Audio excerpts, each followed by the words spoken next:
नमस्कार दोस्तों। आज हम बात करने वाले हैं कोलंबिया में हुए एक बहुत ही दर्दनाक प्लेन क्रैश के बारे में।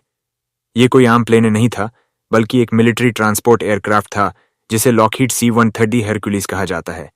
इस हादसे ने बहुत सारे लोगों को शॉक में डाल दिया है, क्योंकि C-130 हरक्यूलिस को दुनिया के मशहूर और मजबूत मिलिट्री ट्रांसपोर्ट एयरक्राफ्ट में गिना जाता है। जब इतना बड़ा और स्ट्रॉन्ग एयरक्राफ्ट क्रैश होता है, तो नेचुरली लोग ये जानना चाहते हैं कि आखिर हुआ क्या।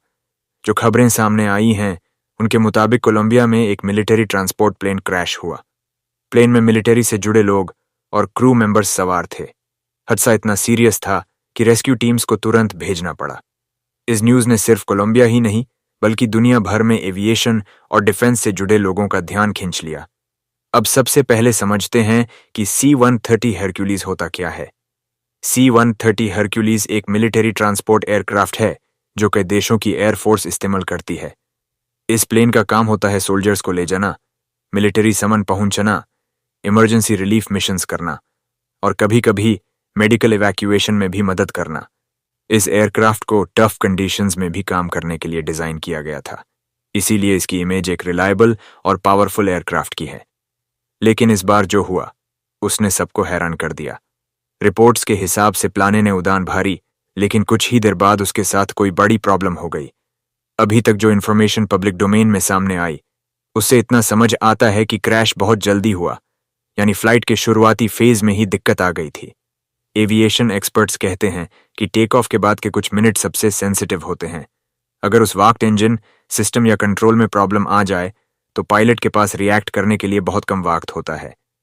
यही वजह है कि इस क्रैश के बाद सबसे बड़ा सवाल यह उठ रहा है कि आखिर प्रॉब्लम क्या थी। क्या प्लेन में टेक्निकल खराबी आई थी? क्या इंजन फेल हुआ था? क्या वेदर की वजह से प्रॉब्लम हुई, या फिर कोई और इमरजेंसी सिचुएशन थी? फिलहाल इन सवालों का फाइनल जवाब नहीं मिला है। किसी भी प्लेन क्रैश में ऑफिशियल इन्वेस्टिगेशन बहुत जरूरी होती है। अथॉरिटीज एयरक्राफ्ट की मेंटेनेंस हिस्ट्री देखती हैं, पायलट कम्युनिकेशन चेक करती हैं, फ्लाइट डेटा को एनालाइज करती हैं और फिर जाकर किसी कॉज पर पहुंचती हैं। इस हादसे में रेस्क्यू ऑपरेशन भी बहुत इंपॉर्टेंट रहा। क्रैश के बाद इमरजेंसी टीम्स साइट पर पहुंची और सर्च और रेस्क्यू का काम शुरू हुआ। ऐसे केसेस में शुरुआत में एग्जैक्ट इन्फॉर्मेशन मिलना मुश्किल होता है, इसलिए पहले रिपोर्ट्स और बाद की रिपोर्ट्स में नंबर्स अलग हो सकते हैं। कभी इंजर्ड लोगों की कंडीशन चेंज होती है, कभी बॉडीज बाद में मिलती हैं और कभी ऑफिशियल कन्फर्मेशन में टाइम लगता है। यही वजह है कि जब भी ऐसी ब्रेकिंग न्यूज आती है, तो हमें थोड़ा संभल कर इन्फॉर्मेशन देखनी चाहिए। सोशल मीडिया पर बहुत जल्दी फोटोज, वीडियोज और क्लेम्स फैलने लगते हैं, लेकिन हर वीडियो असली हो ये जरूरी नहीं होता। कई बार पुरानी क्लिप्स भी नए हादसे के नाम पर शेयर की जाती हैं, इसलिए ट्रस्टेड न्यूज रिपोर्ट्स और ऑफिशियल स्टेटमेंट्स पर ही भरोसा करना चाहिए। अब बात करते हैं इस हादसे के इमोशनल साइड की। जब कोई मिलिट्री प्लेन क्रैश होता है, तो उसका दर्द सिर्फ एक एक्सीडेंट तक सीमित नहीं होता। उस प्लेन में सवार लोग सिर्फ पैसेंजर्स नहीं होते, बल्कि trained personnel, officers, crew members और देश की सर्विस करने वाले लोग होते हैं। उनके घर परिवार उनका इंतजार कर रहे होते हैं। जब ऐसी खबर आती है, तो बहुत सारे घरों में अंधेरा छा जाता है। न्यूज़ में हम सिर्फ नंबर्स देखते हैं, लेकिन हर नंबर के पीछे एक इंसान होता है। किसी का बेटा, किसी का भाई, किसी का पति, किसी का दोस्त। इसीलिए ऐसे हादसे सिर्फ एविएशन ट्रेजेडी नहीं, बल्कि ह्यूमन ट्रेजेडी भी होते हैं। अब एक और इम्पॉर्टेंट पॉइंट समझते हैं। बहुत लोग पूछते हैं, अगर C-130 जैसा एयरक्राफ्ट इतना फेमस और रिलायबल है, तो फिर क्रैश कैसे हो गया? इसका जवाब सिंपल है। कोई भी एयरक्राफ्ट 100% रिस्क फ्री नहीं होता। चाहे प्लेन कितना भी अच्छा हो, उसकी age, maintenance, mission condition, load, weather और टेक्निकल सिस्टम सब बहुत मैटर करते हैं। एविएशन में सेफ्टी बहुत स्ट्रांग होती है, लेकिन फिर भी कभी-कभी एक छोटी टेक्निकल प्रॉब्लम भी बहुत बड़ा हादसा बन सकती है। मिलिट्री एयरक्राफ्ट के केस में चैलेंज और भी ज्यादा हो सकता है, क्योंकि उनका यूज अक्सर डिफिकल्ट मिशंस में होता है।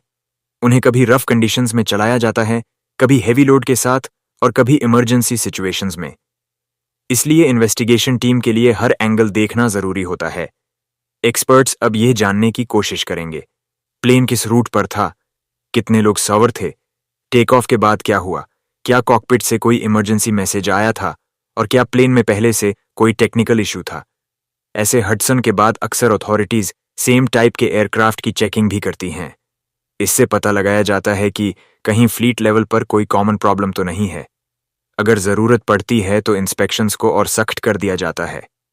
ये हादसा एक बार फिर याद दिलाता है कि एविएशन सेफ्टी कितनी इंपॉर्टेंट चीज़ है। चाहे कमर्शियल फ्लाइट हो या मिलिट्री एयरक्राफ्ट, मेंटेनेंस, ट्रेनिंग और टेक्निकल चेक्स में कोई कॉम्प्रोमाइज़ नहीं होना चाहिए। अभी सब लोग ऑफिशियल इन्वेस्टिगेशन का इंतजार कर रहे हैं। जब तक फाइनल रिपोर्ट नहीं आती, तब तक क्रैश का एग्जैक्ट कॉज बताना सही नहीं होगा। लेकिन इतना ज़रूर है कि यह हादसा बहुत बड़ा और दर्दनाक है और इसने बहुत सारे लोगों को दुखी किया है।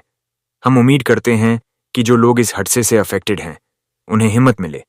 जो इंजर्ड हैं, वो जल्दी ठीक हों और जिन परिवारों ने अपने प्यारे खोए हैं, उनको सब्र मिले। दोस्तों, आप इस हादसे के बारे में क्या सोचते हैं? क्या आपके हिसाब से मिलिट्री एविएशन सेफ्टी पर और ज़्यादा फोकस होना चाहिए? कमेंट करके अपनी राय ज़रूर बताएं। अगर आपको ऐसी ही वर्ल्ड न्यूज़ और एविएशन अपडेट्स सिंपल हिंदी में चाहिए, तो चैनल को सब्सक्राइब करें, वीडियो को लाइक करें और शेयर करना न भूलें। धन्यवाद।